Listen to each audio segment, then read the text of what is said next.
And good one to you all. It's the 15th day of September today, and it's good to have you all as part of our live stream tonight with the great actor, legendary actor, and director of the new film, My Son, Hunter, Robert Dobby. We're going to get to Robert in just a moment and all the talk about this film and his career and politics and Sinatra and whatever the hell we want to talk about in just a minute.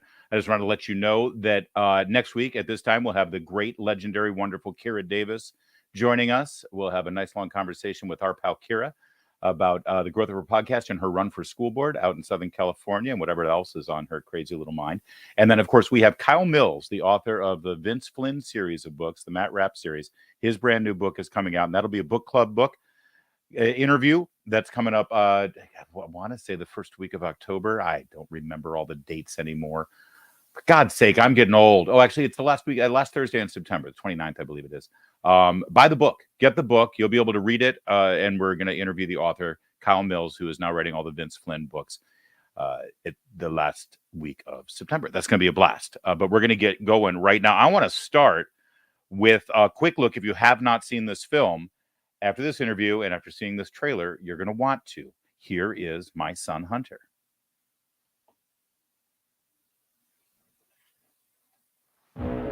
So I'll tell you what's going down. You know who I am. They told me you were VIP. All connected to the government. What kind of a moron forgets to pick up his laptop at a repair shop? You're a Biden. Act like one. Everything he built, his life, I just ruined it all. I want to know everything that's on that laptop that can ruin my erection. My friends, it's time to party! Didn't you know I'm taking control? I'm making appearance and I gotta go, cause I get them dancing with their hands up. Yeah, I walk in and they go bananas. I'm a bad, yeah. I'm an artist. Tell me how I can help you. I don't deserve help. Oh, I'm so sorry. I've been through worse. You're the smartest man I know. Thanks, Dad.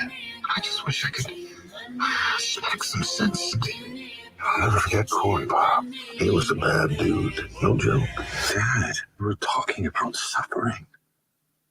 I can't seem to find anything but positive stuff on the Bidens. Who's the point man for the foreign policy in the Obama regime? Joe Biden. So it looks like you need $1 billion. So the obvious next question is, Where's Hunter? I can remember getting paid some money, but I can't remember what for. Well, my dad says we never discuss my businesses, period. Or my cunt. what's happening in there? Joe's in on it. Party's over! You had everything, Hunter, and you threw it all away. You hope the laptop will take down everybody with you. Get out! China's not our enemy. They're not bad folks. I love my dad, and I just want to make him proud. I'm the one who brings in all the deals. I am the one. Good boy.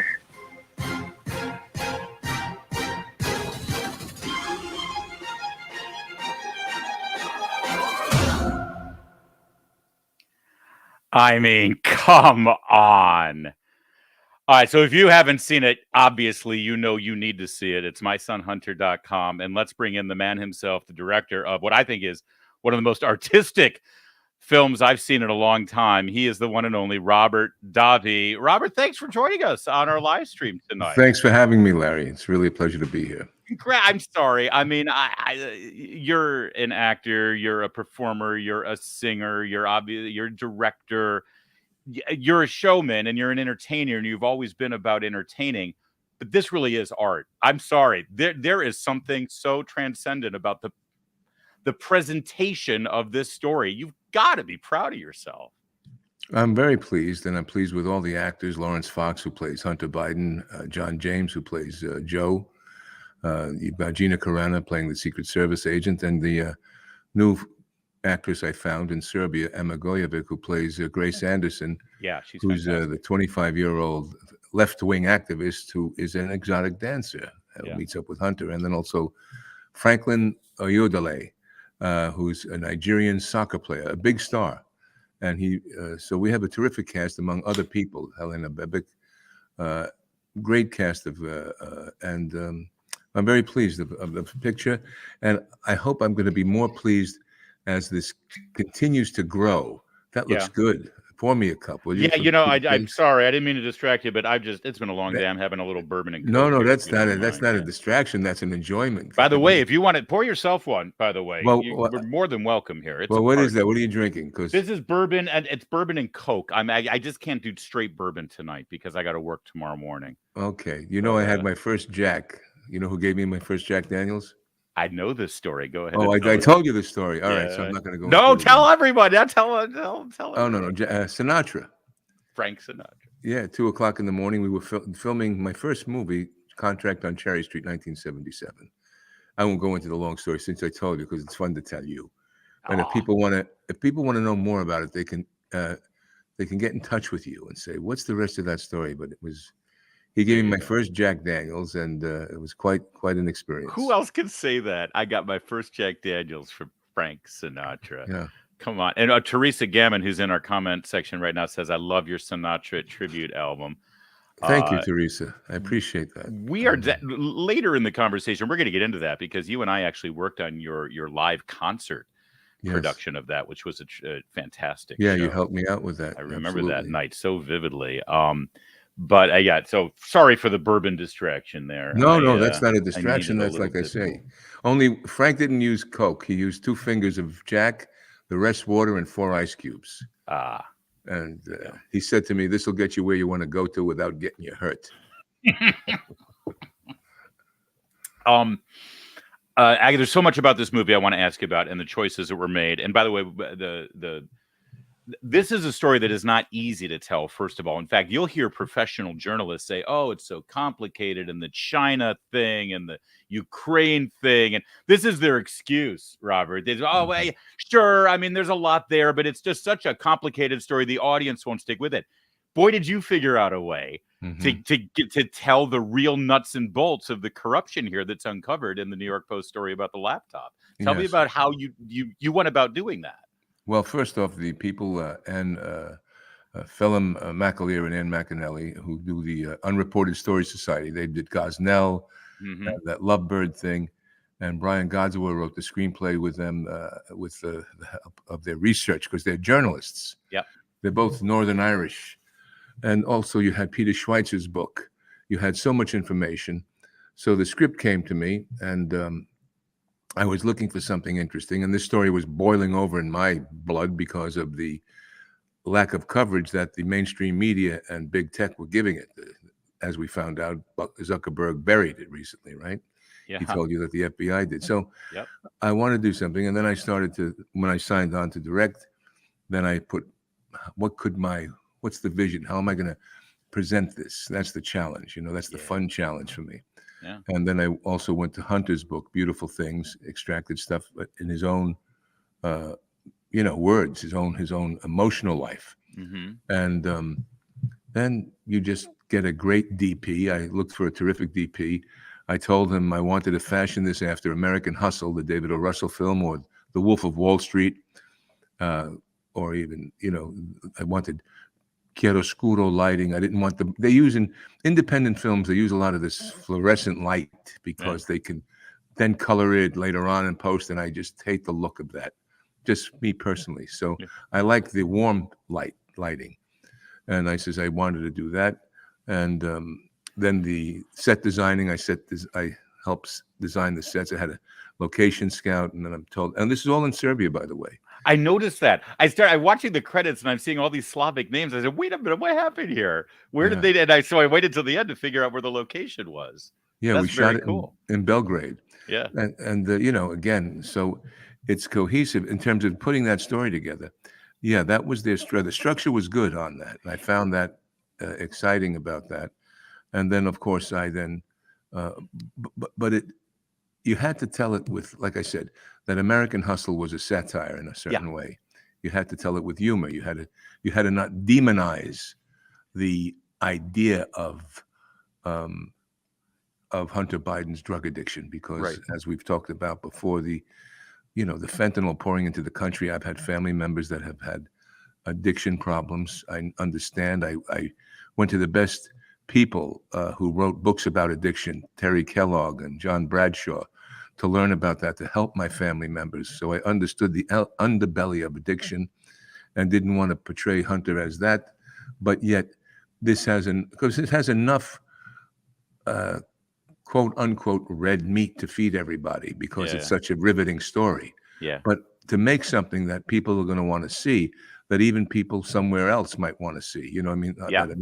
And from the reaction, it's curious.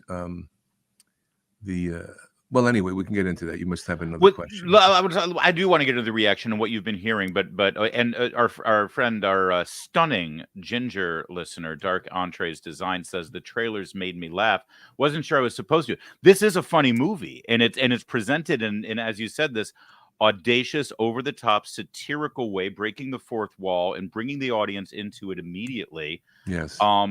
And that's an interesting choice, I think, in terms of making everyone sort of making everybody comfortable with what should be a pretty uncomfortable world, a universe that Hunter is living in, right? Yes, absolutely. But again, you have to make it palatable and not so raw as he may have gone. I know some people were waiting for him to eat M&Ms off of something or whatever. And, that I didn't want to be crass. I wanted to be show the eroticism and the lifestyle he was leading, the debauchery, without it being repulsive, but being seductive, because it is seductive. I've been to the Chateau Marmont for many years. I've been in Hollywood 45 years. I've seen a lot of things, and it was it's yes. So yes, we you're supposed to laugh.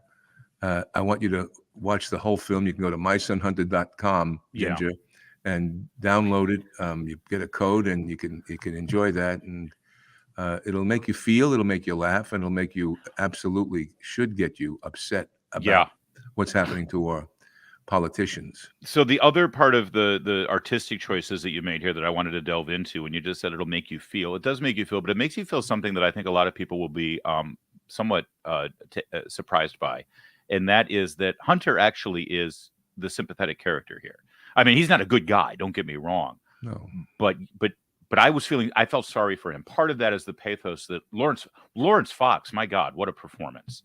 Beautiful performance. Amazing. I mean, that was absolutely spot on, and we discussed that. And it's giving the freedom and being able to being an actor myself, you can give little pinpointed things where somebody may play into an emotion, and you could say you can be stronger if you play this way. You know what I mean? Yeah. And he's very adept, very skilled, trained actor. He comes from James Fox, who was father, who did films with David Lean, with Ed Fox, who did Day of the Jackal, his uncle.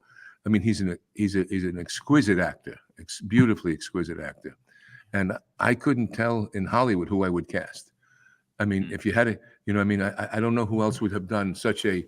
Because when you watch the film, by the end of it, you're thinking he is Hunter Biden. Yeah, totally. And then you see the real Hunter Biden. You say, no, that's not him. Right. So that's a good Trump duel, because so many times you see a performance, especially in a film that has any political satire, it's so overblown. I've seen a film where I forget the name of the film, Leonardo DiCaprio, about the environment thing, the end of the world thing. You remember that? Oh yeah, it was recent. For Netflix, where they with the news show.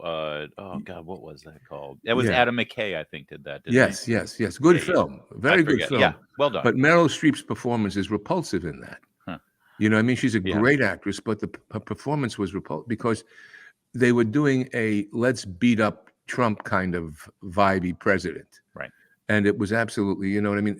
And that's what they do. They kind of like take that angle to it because they can just sink their teeth into making it so humiliating. Yeah. And meanwhile, to me, it's, and we didn't do that with Joe Biden either.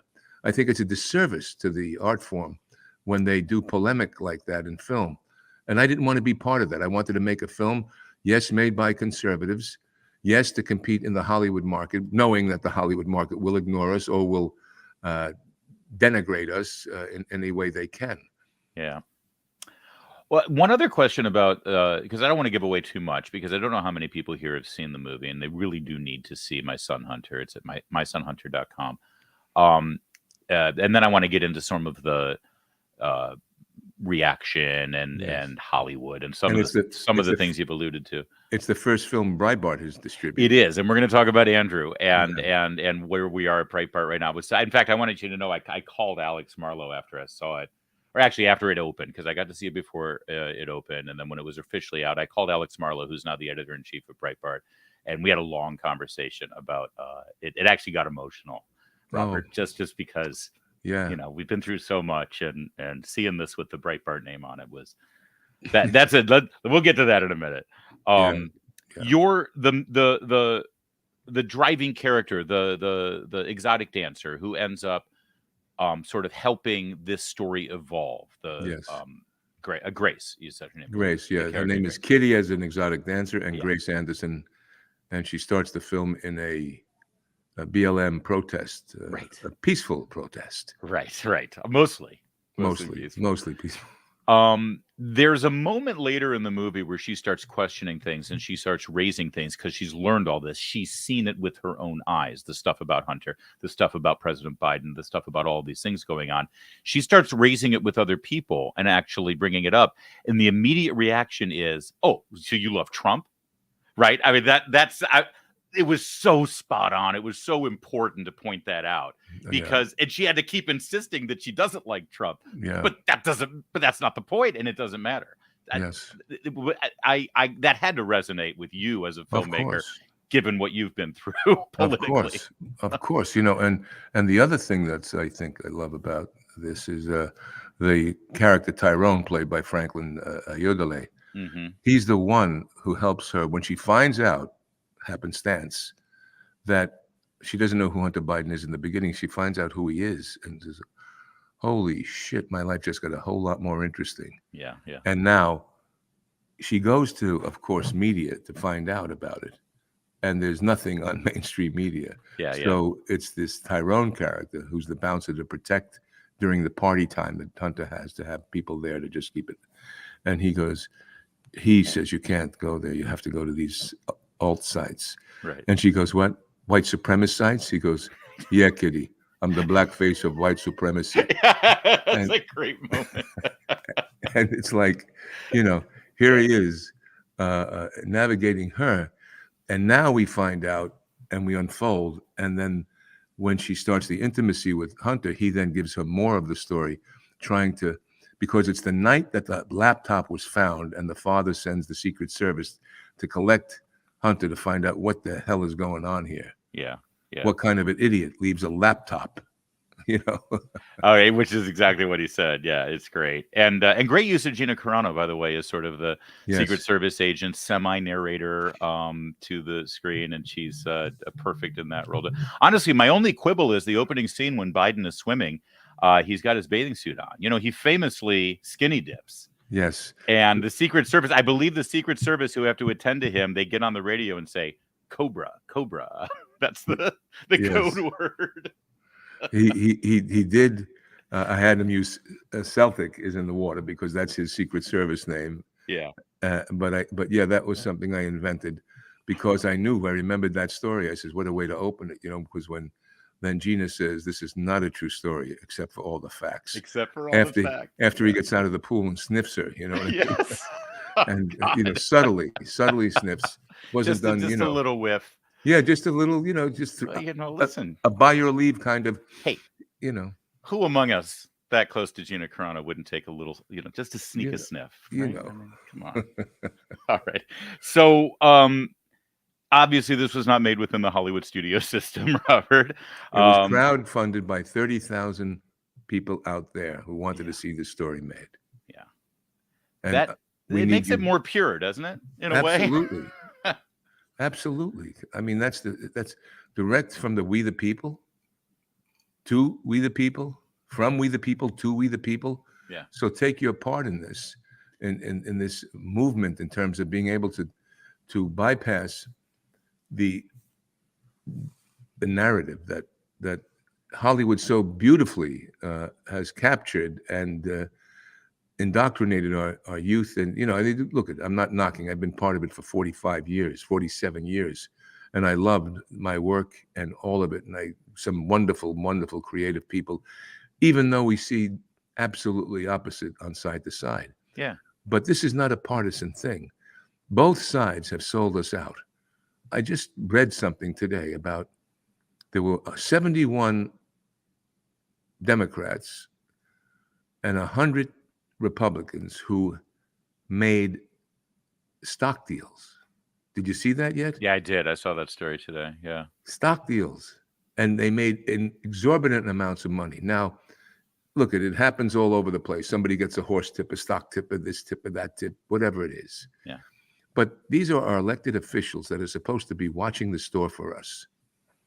And when it's that amount of, and we know that, they talked about Pelosi and her husband dumping this. They talked about that one dumping this and this. Please, her son just accompanied her on that trip to Taiwan and all through Singapore and Asia, and he's one of the largest investors in a Chinese semiconductor company.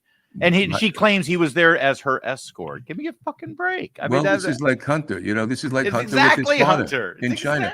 But they're so audacious that they do it right before our eyes because they know they'll get away with it. They get away with it. Now, what happens on the left, and what we have to say is, well, didn't Ivanka have patents in China?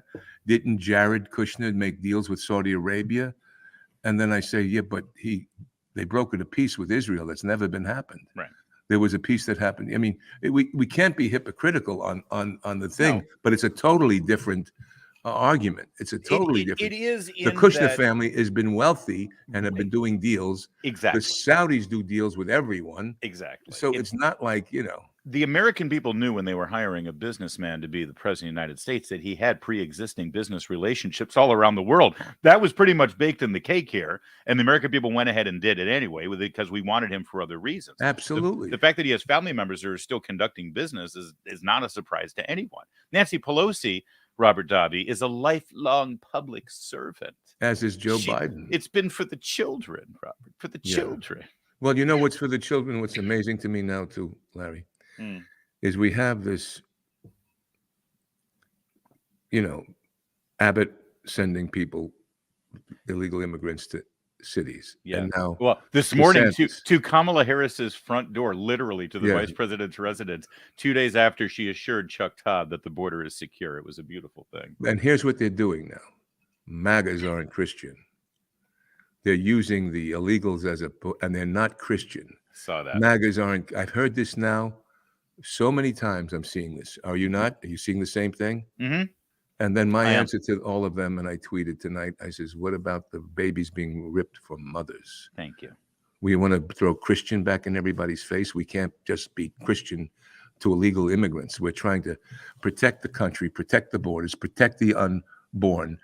I mean, well, and the narrative drives me crazy because the left is able to capture this, turn it around, and people out there will listen to this stuff and they get emotional. Go, yes, they shouldn't do that to illegals. But Robert, the problem is that the Republicans aren't equipped to even respond to these issues. I mean, you throw that in my face, and I say, excuse me. First of all, moving the illegal immigrants that have already come into this country after a 1,900-mile trek across Mexico with human traffickers and rapists, moving them to New York or D.C., that's not exploiting them. That's actually finishing the job, finishing the trip that they've already embarked upon. You've been sitting there, Mr. and Mrs. Christian Sermonizer, allowing your neighbors down on the southern border to have to deal with this problem on their own. They've been screaming and crying for help. They want the problem solved, and you've ignored them. It's only now when it's in your backyard you actually take notice of it, and you start pointing the finger at them because they want you to share the burden. It's not very Christian to let your neighbor shoulder the burden for your bad policies and ignore their cries for help. The big so don't issue. Throw Christianity back in my face on this, pal. That's Sorry. a big issue. No, I Larry, wanted to talk about acting with you, and you're getting me all worked up. No, I'm but drinking more bourbon. That's Have more bourbon. Go ahead. If she can take it, so can I. Go ahead. Play it, Sam. That's right. If she can take it, so can I. You look at you, Bogey. You took me right back to Casa. All the gin joints in all the world, she had to come here. All right. Pelosi. So let me tell you something, Pelosi. Close the border, all right? Get out of here, Pelosi and Schumer and Schiff. I wish Humphrey Bogart were alive right now, and I'd have a few things to say to all of them. And then Joey Biden. Yeah, Joe, I see. I'm not getting in your way here. You're on a roll. Go ahead. Go ahead. Sorry.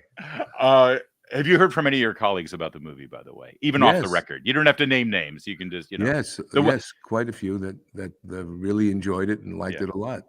I mean, they can't divulge that they like it. They can't tweet Exactly. about that they like it. They can't. But many, thank you so much, man. You got a pair of cojones. You hear that over again. It says Right.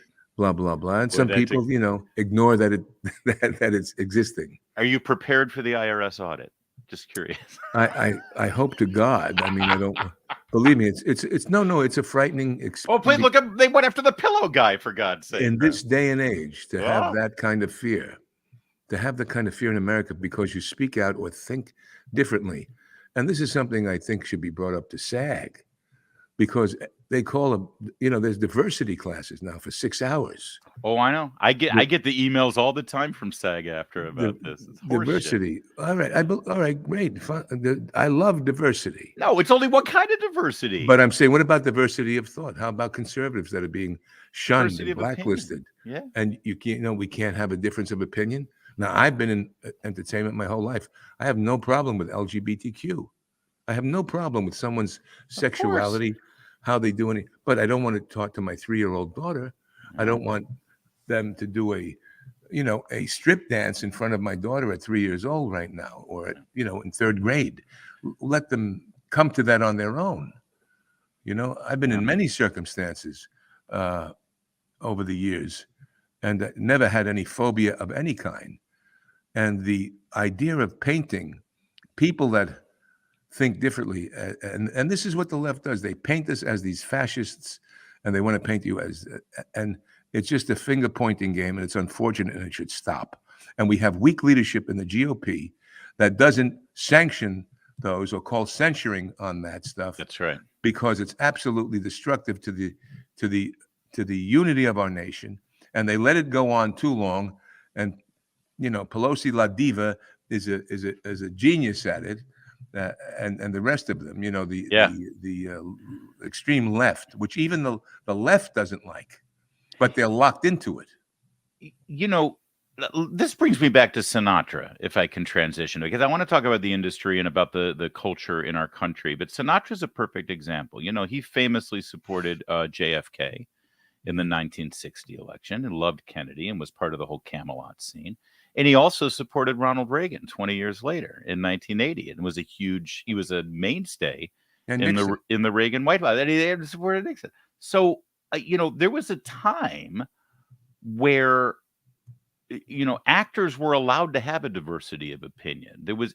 Is it because that generation has sort of died off, and now it's all these young people who are there, or I mean, I guess my impression is the conservatives are there, but they're terrified. And we know this for a fact. We know they're there, Robert, because we know who they are. We've worked with them. We know them. We have the secret handshake backstage. But is it because the people in charge have changed? Or what is the difference now? And let me give some historical significance to it. We may have discussed this before, and you bring up Ronald Reagan.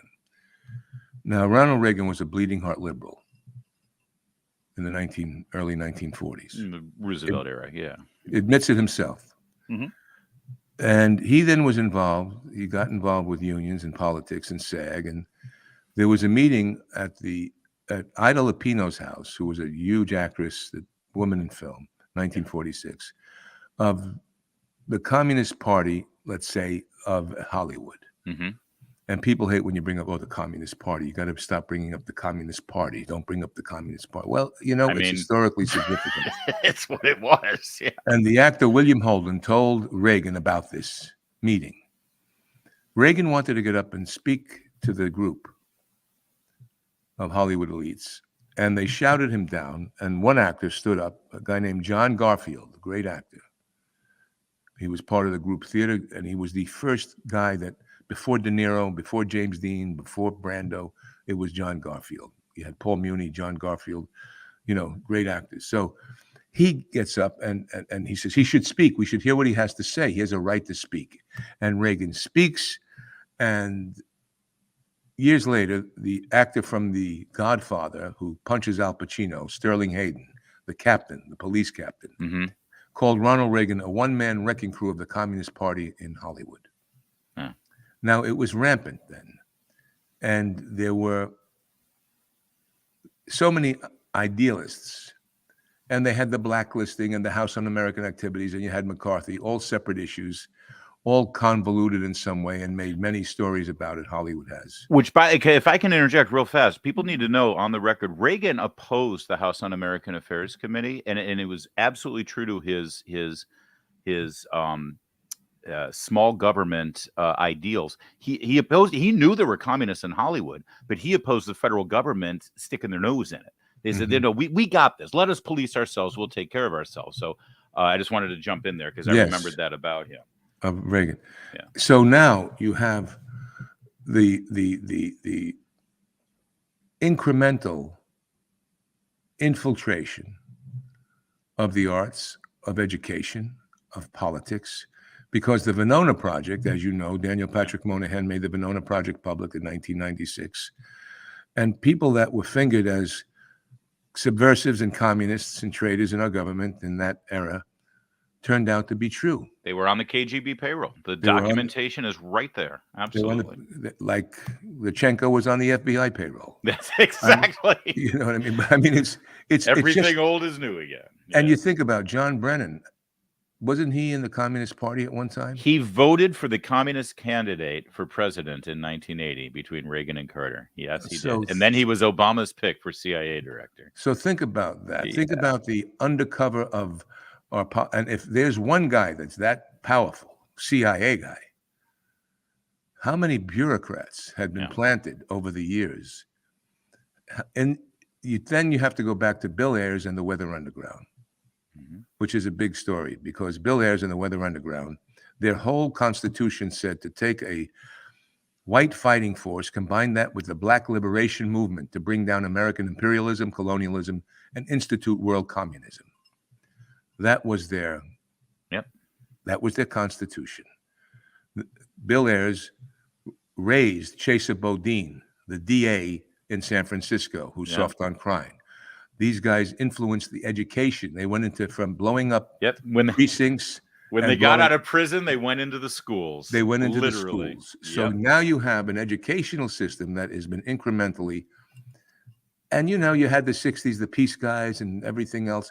A great book is David Horowitz's Radical Son. Oh, yeah. Because David Horowitz was a left-wing Black Panther communist. Yeah. He was there inside the organization, and he made the transition, like you talked about how now all of a sudden Sinatra did. Yeah, yeah. This all intersects. Yeah. So at the time that Reagan was in the 40s and 50s and 60s, you had people that were, or actors, the Jimmy Stewarts, where they had a social conscience. They were absolutely. Charlton Heston was a bleeding heart liberal too. He then became head of the NRA for years, but he marched for Martin Luther King, as did Brando, and many people did. And Sinatra was a huge thing for racial bigotry and injustice. Absolutely. And the Italian Americans were, as we all were. Yeah. It's perplexing that they have continued. I guess what you're telling me is that there is a consistency in that political ideology in terms of freedom and liberty and equality and all that stuff. The problem is the left has gotten now so extreme and so far left that Sinatra could be a Kennedy Democrat and a Reagan Republican and pretty much have the same politics. But in many degrees, yes. And it's the peer pressure of what the industry is demanding of people. And I guess the globalist, again, it's so convoluted that it's like there's an onion that you can't unpeel. Yeah. There's no end to peeling the onion with this. I think this may bring us to Jeffrey's first question here, which is your thoughts upon meeting Andrew Breitbart, because it was in those circles in Hollywood, I believe, where you guys crossed paths. What was that like? I have not heard this story. Okay. I met Andrew on the USS Ronald Reagan, 2002, I think it was. Oh, wow. In San Diego. It was docked there, had come in and been docked there or something. And someone invited me to a thing. And I remember going to the table and Andrew getting up and going, "Oh my God, you're here."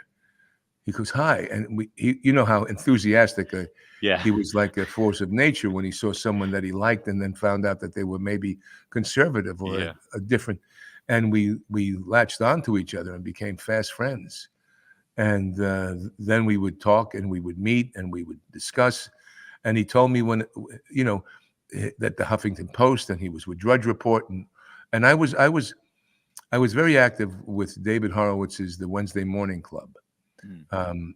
Because he was when I came to in the 90s and stuff. Explain what the Wednesday Morning Club was. David Horowitz, who's a great conservative thinker, he's written many books. He was the one that wrote Unholy Alliance. He was his parents. He grew up in a communist. His parents were communists. He was a communist, and he turned conservative. And he was LA based at that. Yeah, LA based, yes.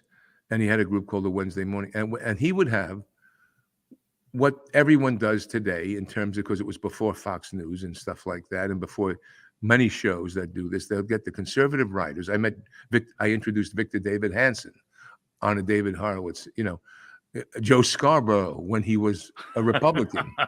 I mean, I introduced Ann Coulter one time.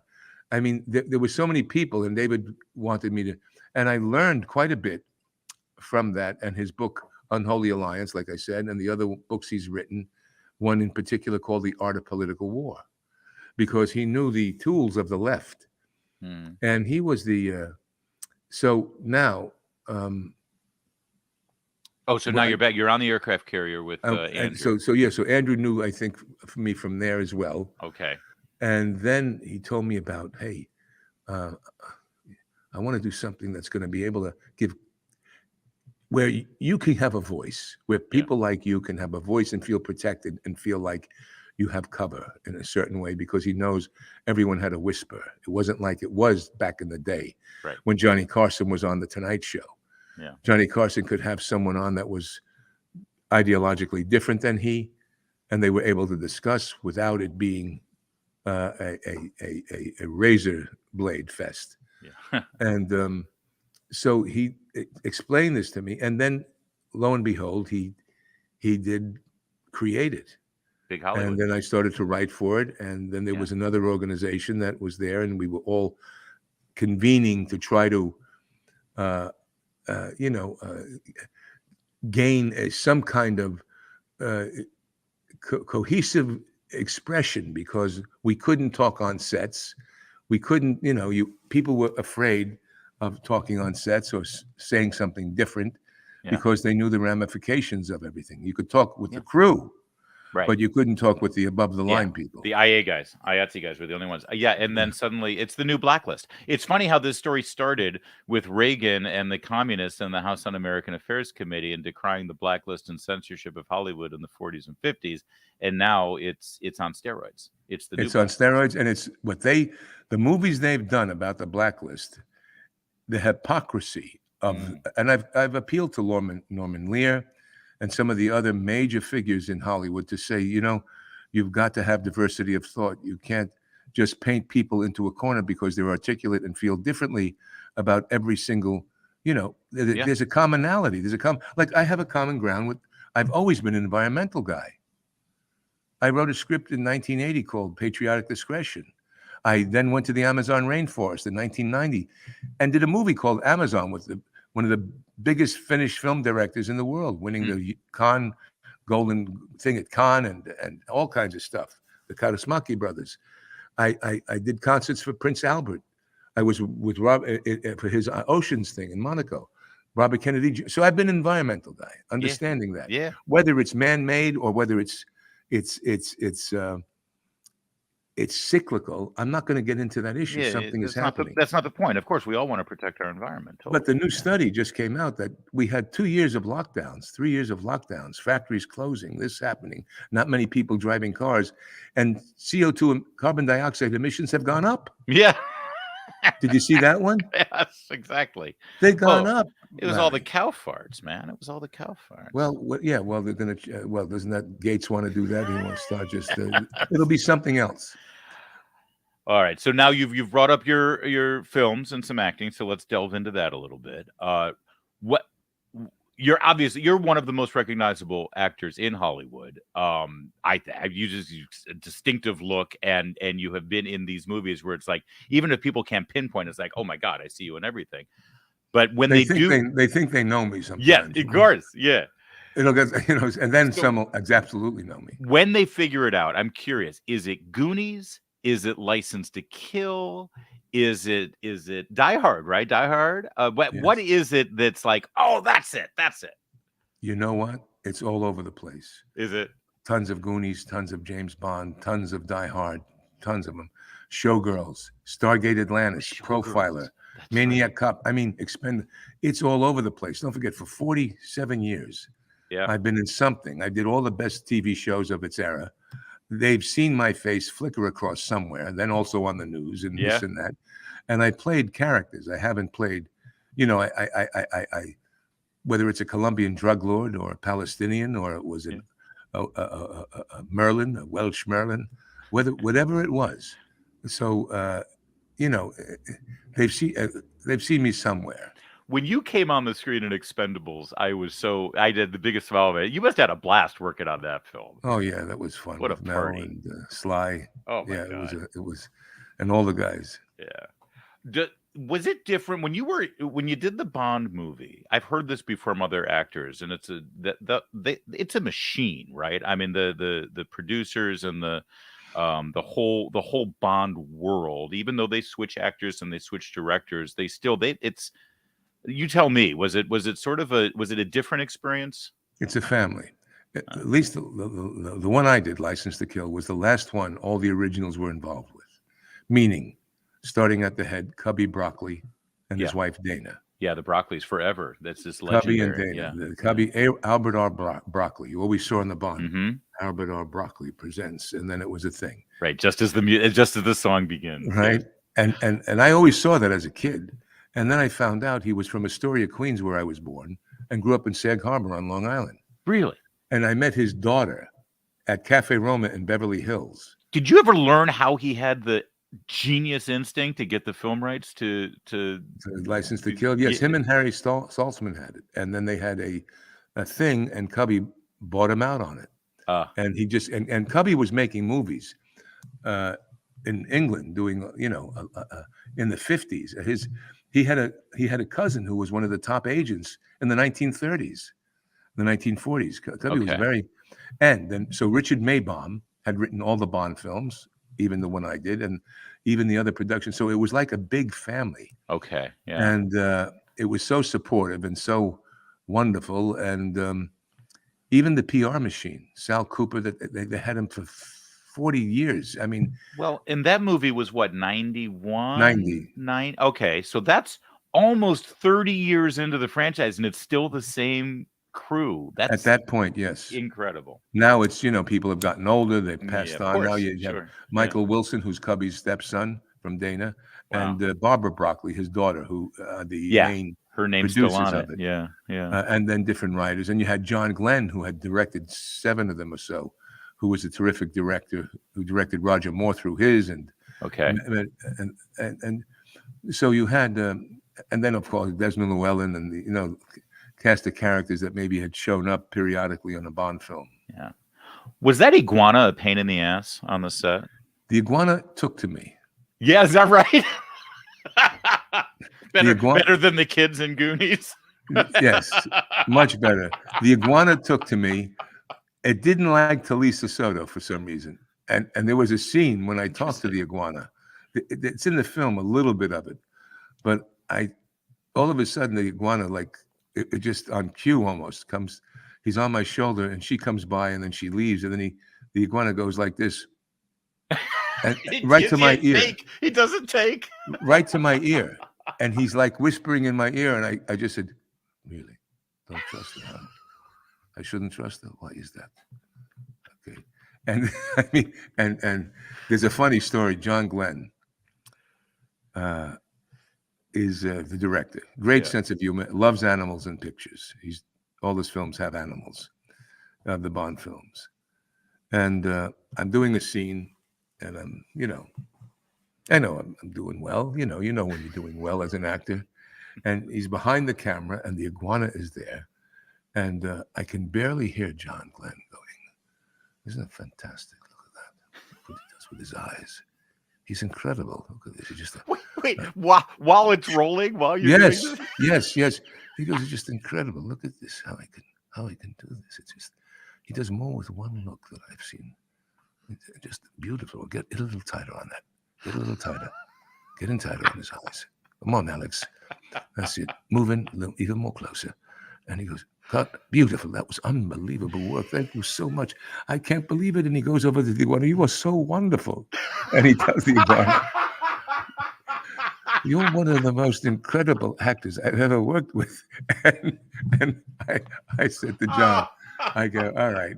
And I knew he did it to wind me He up. was fucking with you. Okay. Yes, and he laughed hysterically about it. I mean, he was great sense of, and that's what we had on the film. You know, That's we had great. a lot of work and a lot of tremendous laughs. Whenever we're flipping around and we catch that in the middle, I think it still runs on I think AMC, or is it TNT or what? You know, obviously you can get everything on demand right now, and we're in a Bond movie, Bond mood. We'll pick one, but if we're flipping around and that's on, we stay with it. We got to watch this. We got to watch Davi. We got to watch the Iguana. We got to watch License to Kill. That's there were rumors about Goonies 2. Is that still flying around? There's been rumors about that for 10 years. And Dick Donner just passed. You know, we had a wonderful memorial to him at Warner Brothers. And Dick was a wonderful person to work with.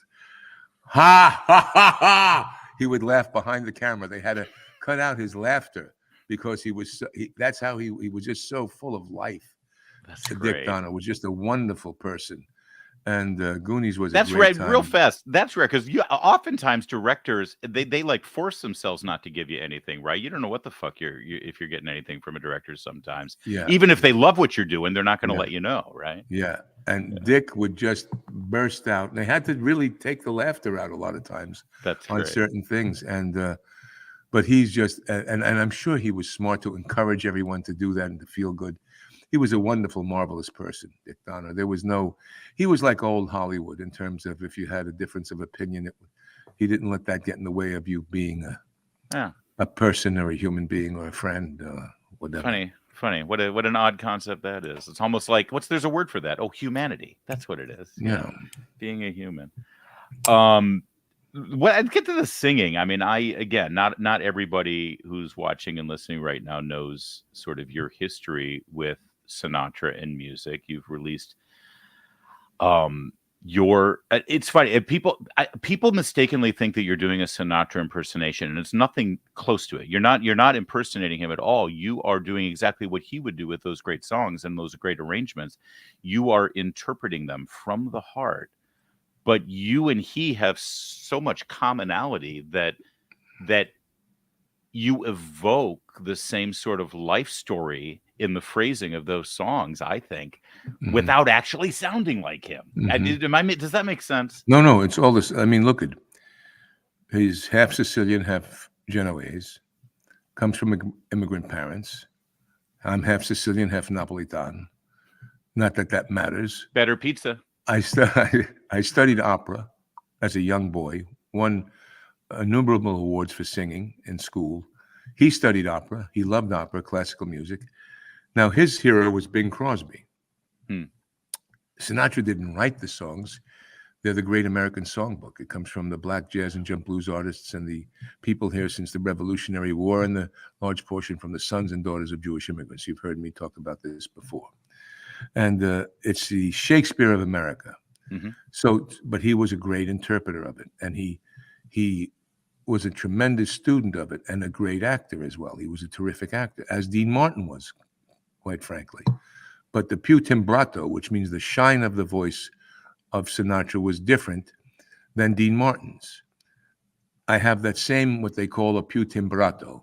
It's a certain kind of, like Bing Crosby had a nice, quieter tone on the top. Sinatra can trumpet it out, you know. He could blast it out. He could hit it, yeah, like a trumpet. You know what I mean? He could hit it. He had that thing. I happen to have that thing now. Add that to the acting ability in terms of the interpretation of the song, and I think he was a lonely boy because his mother worked and his father worked, and a Jewish woman helped raise him. and that's why he always had the mezuzah and a very strong connection to Judaism and Israel. Yeah. Now, when I grew up, I was an only child for 10 years, 12 years. So I understood that, there's that loneliness that you get from whatever it might be from an early age. If your parents are working or busy or who knows what. Anyway, so but there's no impersonation. Not at all. There is and just like he had in the early things, every artist, whether you're Picasso or Sinatra or Brando, has another artist who inspires them and who they emulate, and then they incorporate that essence, and then their own grows. They add to that their own growth and their own personality. It's funny. I had a theater teacher once who talked about that, how every artist draws from another artist that they were influenced by, and it can go all the way back. And of course, and I remember saying, well, it had to begin somewhere. I mean, obviously, and he said, well, sure, yeah, it began with God. It all comes from God. I was like, oh, thank you. It does. That's where art comes from originally. And the inspiration and the connection to God. Sure. Yeah. You can't have it otherwise. There is, though, something about your the way you sing those songs in terms of the way you carry over your breath, the breath control through some of the musical lines where you will connect one word and one note that normally most singers would take a breath, end of a measure kind of thing, and you carry it through. That has a Sinatra-like emotional impact. You know what I mean? So that, I mean, it's, again, not an impersonation, but it's what makes it hits that sort of button in your heart that says, oh yes, this is the zone where you want to be. And not a lot of, I know Harry Connick has tried to say, he's great, he's wonderful. He doesn't do that. Different he doesn't vibe, sing this. no. It is a very different vibe. Yeah. Because you have to have an operatic background. That is the Italian bel canto. It's called the legato line. And that's the breath control. And it's the breath control. It's the legato line where you do not break it up, the phrase.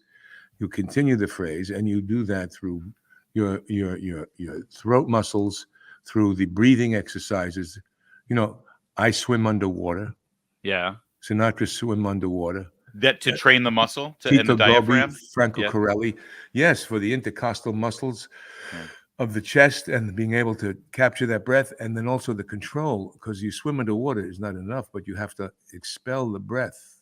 Yeah. And as you're swimming underwater. And of course, any discussion of diaphragm leads us to your opinion on birth control. And no, I'm kidding. See, that's a joke. Birth control. We know. I get it. Don't they have other things nowadays? Wait, hold on. I'll play the Hunter Biden trailer again. I'll do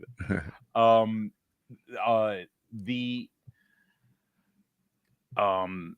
You just said when you were a kid, you were taking opera lessons and you were taking music lessons and everything. Has it always been the arts for you? Did you know early on that this is the life you wanted? I was fourth grade. I did a play in fourth grade. The teacher, Miss Alexander. The play was George Washington Slept Here. Huh. And this wasn't cultural appropriation, but I played Sam the Black Butler.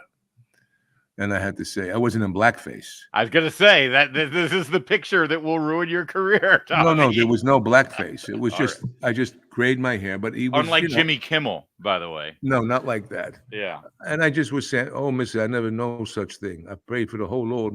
It was that vibe. It was like a Southern kind of thing. And the reaction to that was very big. And the teacher walking my parents out to the parking lot said, he's a natural talent. You have to encourage him in the arts. And I used to like to read in school, when kids would shy away. I wanted to read the poetry. I wanted to read the Shakespeare passages. You'd volunteer to be the one to read to the class. Yeah. Or they would pick up. Yeah, there would be something like that. And then it was so I was doing the acting thing, and then in school, elementary school, and then they in the seventh or eighth grade, while sitting there, a voice comes out. And my Italian family were playing opera. We're playing the Canzoni Popolari of Italy and all of that, and Sinatra and Dean Martin and Johnny Mathis and all those great singers. And the opera thing, I used to imitate it in the basement. We had these old wind-up record players, and I would listen to Caruso and Gallicurci and Tito Ruffo and these Bergonzi, and I would then imitate these, operatic sounds because it was just coming from me. Uh-huh. And I would play. We had a honky-tonk piano, and I would play it, not knowing a damn thing about piano, except I was in myself I was the Vladimir Horowitz of the basement in my house. Okay. But you'd find the notes. And then I would play music, Larry, and I'd conduct the music as if I was where it came from. And then I was a terrific athlete in high school, football. Oh, yeah. Okay. Weeb Eubank came to see me. I was all-state, all-American. I got the Raymond J. Barbuti Award for the most promising athlete. Not to blow my horn. Then first place New York State School Music Association solo competition. And then same thing for acting, 6th in the nation. And I got a scholarship to Hofstra. I didn't go into football. And I got sick. Talk about the divine. Right after junior year in football, I had what they thought was an autoimmune disease. It wasn't. It was something probably to put me on a different path, but I got a cure, believe it or not, from praying to Padre Pio with friends of who knew Padre Pio. He was still alive at that time, right? Now he's Saint Padre. He was, yes. As a matter of fact, I have that picture behind me. You can't see it. I don't. But I went to San Giovanni Rotonda in Foggia, Italy, a couple of years ago, and I went to Petrocino where he got the stigmata. But friends of ours, my family, while I was in the we knew a blind guy named Joey Lamangino used to go see Padre Pio. And he went to confession by Padre Pio. So now it was not just myth, but we knew someone who went to see this man who could tell him his sins without him telling them. And he would come back and report this. And he couldn't smell for years. And when Padre Pio blessed him, he almost was thrown over by the sense of smell. And he said to him, you will receive new sight. Anyway, so I'm in the hospital. They don't know what I have. And I'm from 230 pounds to now 160 and going down. And I said to my mother, do you think Joey Lamangino can ask Padre Pio to pray for me? And they did. And he sent a telegram, pray blessings. I'm no doctor, and gave me rosary beads that were blessed by him. A week later, the doctor said to my mother, Mary, if you told me your son was in this shape a week ago, I'd say only a miracle. And that to me, the nuns used to say you were saved for a reason. And, whether you catch that or not, or whether it is, but, I'm in the arts. Yeah. Got a scholarship. And I'm compelled to open my big mouth about injustice, hypocrisy, and what I see around me. And I wish I wasn't, because my career wouldn't be, I wouldn't have difficulty. That's amazing. I'd never heard that. I had no idea you had that connection with Padre Pio. And his miracles. Most of the miracles to validate the sanctification of a saint come after their death. But there are many stories about what he was able to do. Even with Pope John Paul. Charisms. Yeah, absolutely. He told Pope John Paul when he was a young diocesan priest from Krakow, you will someday lead the church. Yeah. I mean, there's so many, It's amazing. But I hope you noticed I have my St. Joseph here behind me, and my I can't see it, but that's great. I got the keys to St. Peter here. Oh, God from bless Catholic you. Answers, and there's my. So I try. We try our best. I'm married to a Baptist now. It's a huge challenge. I'll tell you the cross I bear later, Robert. She's Meredith. She's the best. She's wonderful. My God, God bless you. That I'd never heard that. So this is interesting, because this is a little pet peeve of mine, to go back to my issue about how they're, conservatives in the arts. If they're there, they have to hide. I try to do this whenever I'm giving a public appearance or a speech to kids. I give speeches to Young America's Foundation, so it's high school or college kids. But oftentimes I give speeches to adults as well. And I say, and I'll ask the kids, how many of your parents complain about how liberal Hollywood is, right? And they all raise their hand, and how many don't watch the Oscars anymore because it's so liberal and it's so left, and all the movies are liberal and all the media is like that. I said, yeah, there's a reason for that. And that's because, and I say, and how many of you wanted to go into the arts? How many of you sang or danced or played musical instruments or wanted to be a writer or wanted to be an actor? And a good number of them raised their hands, but they're all getting business degrees, or they're getting, they're going for law, or they're going for something else. Because I think you had parents who embraced it, loved it, encouraged it. And too many conservative parents said, oh, no kid of mine is going into the arts. No kid of mine is getting an unstable job as an actor or as a writer. You can't pay the rent and feed your family being a writer. You're going to, go be a lawyer. Because, we need more fucking lawyers in our country, Robert. And what ends up happening is the only kids who are encouraged to pursue their dreams as a singer or a writer or an actor are kids with liberal parents. And I think that's a big part of why that's all we see over there. That's a very good point. That's a very good point. And we're dropping the ball by not emphasizing. And by the way, that brings us back to Andrew, because Andrew saw that. Mm-hmm. Andrew knew that. And seeing what Ben and Jeremy at Daily Wire are doing, creating films, mm-hmm. and seeing what Breitbart has now done with your, again, work of art, my son Hunter. Mm-hmm. And now Town Hall, where I work on a daily basis at the Town Hall websites with Salem Media, they are now getting into the movie business. Sadly, too many of them think that the only way to make a movie is a documentary. Thank God you did not make a documentary. No, I wouldn't want to do, yeah. But, so many conservatives like, oh, we should tell this story. Let's make a documentary. No, hire some creative people who can tell a narrative story. And actually, that's how you convey messages and touch people's emotions. Exactly. I think we're starting to turn that corner. I hope so. I hope so. I had that conversation when I spoke at Faith and Family Values over a decade ago. And I said, we have enough lawyers. We have enough. The same thing you said. We need to now encourage the arts, because culture, as Andrew would say, politics is downstream from culture. And we know that. And Marx knew it, and Lenin knew it, and the left knows it. I mean, even China knows it. China, Joe Biden is the point man for China. In 2012, Xi Jinping came to Hollywood, and Joe Biden opened up China for Hollywood. That's who were the conduit. That's right. The conduit was Joe Biden. So now you say, but his son is making deals with the Chinese, and we're doing stuff with the Chinese. And Joe said, they're not bad folks. Yeah.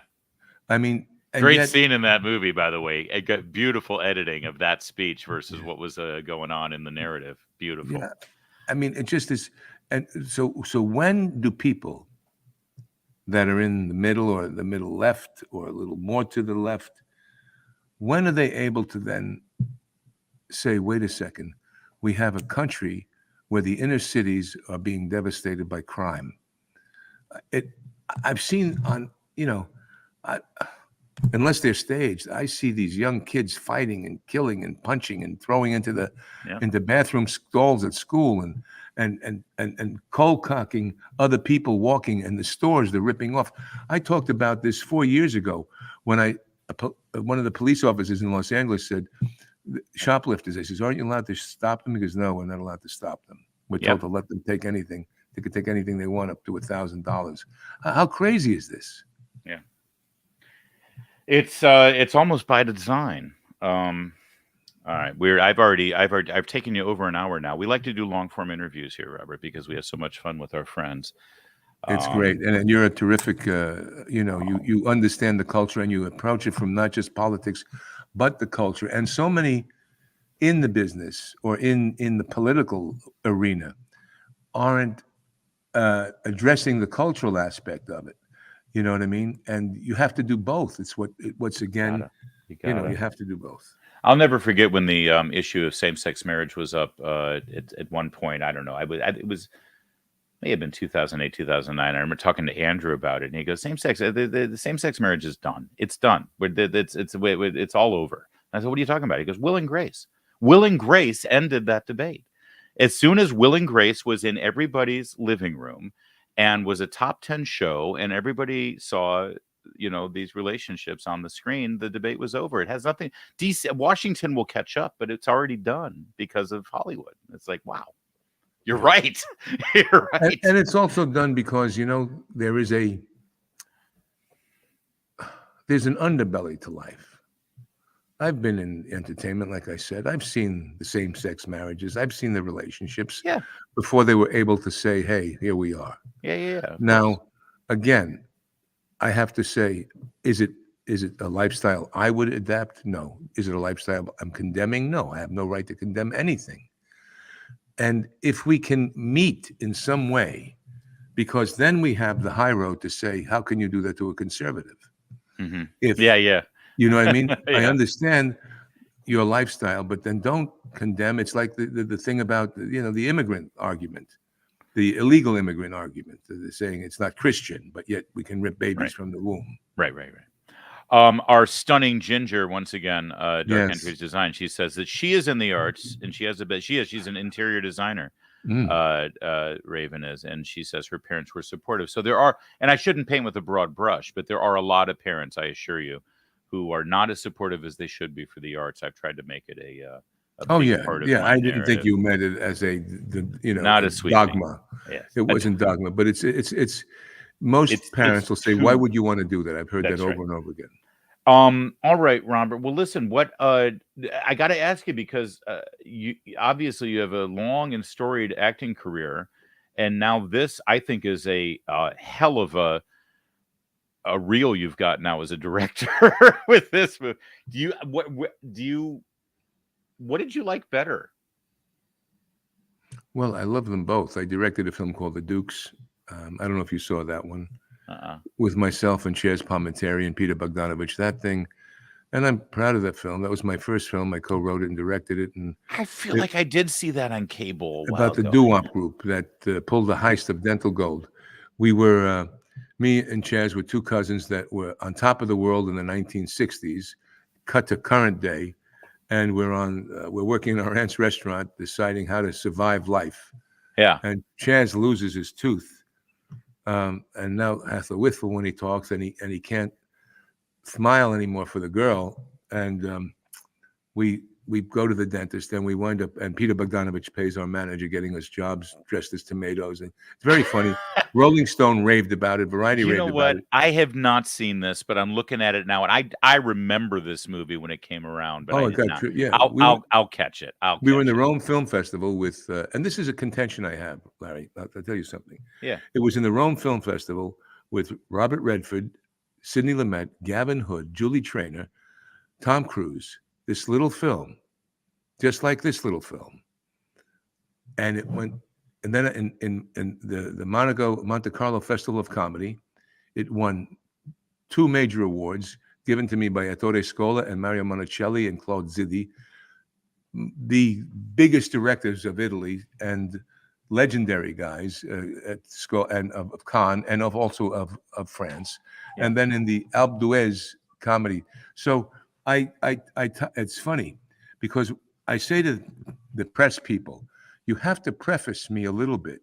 Somebody has to be aware of this film to see that I just didn't come out of, the barnyard to direct the movie. I have the bona fides of my first film that made a pretty intense debut. Well, I'll tell you, this does not look like a first film from a director.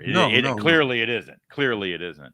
No, but people don't know about it, you know what I mean? So they get surprised about it. But I guess the question is, because the joke is that everybody really wants to direct. The writer really wants to do. What I really want to do is direct. What I really want to do is direct. Are you there now? Is this sort of what you want to do? Or I want to do it all. I've got a tour coming up with the music. I have a new album. I have a 3-year-old who just came home. I hear. Picking up her sister from Estonia and the other sister. Oh, my goodness. They just came in. They're trying to be quiet. Yeah, so I like doing it all. I like to just create, and like I said, I have a new album. I'm almost finished with that. I'm writing a new script. I wrote a script already. I have a great piece that I want to do. A great piece that's very timely, and I'm acting in a TV series called Paper Empire, with Kelsey Grammer and Wesley Snipes and Ann Archer and Denise Richards. I'm the lead of it. I play a very interesting character about somebody who creates a digital empire and then creates a financial Armageddon. It's interesting. I've got about 6 films coming out, as well as Reagan. Where I played Brezhnev. I saw that you're in Reagan. That's very cool. I know. play Leonid Brezhnev. Little part, but I play good Brezhnev. You have to see my Brezhnev, bro. I like Looking forward to that. We'll have you back when that comes out, if you don't right. mind. If you don't Yes. mind, we would. And by the way, when you see Denise Richards, please don't bring up my name. It's an ugly, sordid history. You got to tell me what happened. You can't tell? I'm just kidding. Oh. It was all in my head. I okay. many dreams. She's a great person, by the way. She's a lovely person. Oh, good. She plays my wife. You poor thing.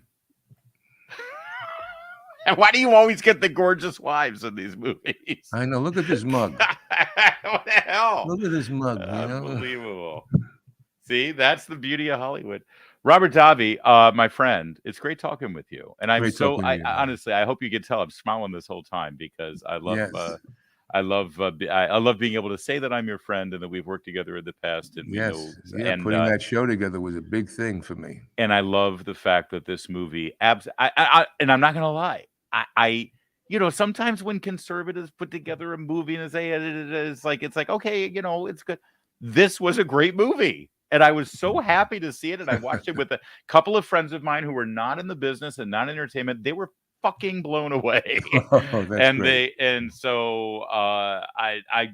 thrilled with what you've done, especially because it was done under the name of Breitbart, which touched my heart in ways. Yeah. God bless Andrew. God bless Andrew, his family, and God bless the guys that are Larry and John and the guys that are Alex. That are still there, that are still getting Jerome, it done. That are just getting it all done. Joel, that are doing the daily. All right, Robert Davi, will you come back? And God bless you. Absolutely. It's fun chatting with you. It's come on, this is so nice, this right? Like hanging out. And you'll bring a bourbon next time. I didn't tell you to bring a drink. I feel terrible. Yes, I feel like, I couldn't get up and get it. And next time I could probably maybe get a beer or a bourbon because the Jack Daniels, maybe I'll do the Jack. Maybe a Frankie Jack would be good. Yeah, I'll show everybody how to make it. All right, my friend. Thanks for being with us tonight. Godspeed. You bet. Thank you, Larry. Thank you. Wow, how great is it to have Robert Dobby, freaking legend.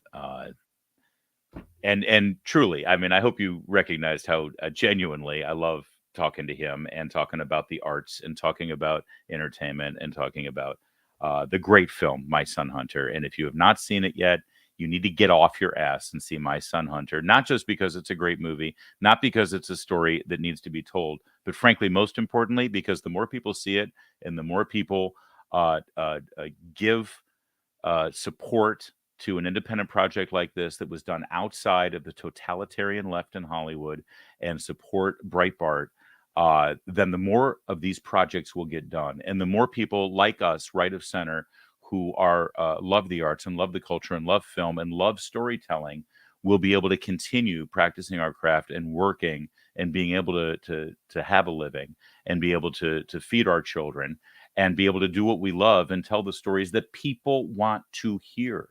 More importantly, people need to hear this story. It's great. And it's really well done, and I cannot commend it enough to you. So please do so, mysonhunter.com. And if anything, do it because it supports what Andrew started. And I don't know what more we need to do after that. All right, guys, thank you for tonight. We will see you next week when we have Kira Davis joining us, our pal, our friend, and we'll see what she's doing to shake up the school boards in Southern California. And then after that, Kyle Mills, as I said, he is the new author of the Vince Flynn series. I think this is his 7th Mitch Rapp book. It's a great book. I have it here somewhere. What did I do with the Mitch Rapp book? Well, it's here. And you got to read it. And then we'll have a book club interview with him about the new Mitch Rapp book. All right. Until then, you guys have a great week. We'll see you all over social media and certainly on our locals page. If you're not members already, please join Larry O'Connor.locals.com. Take care, everyone.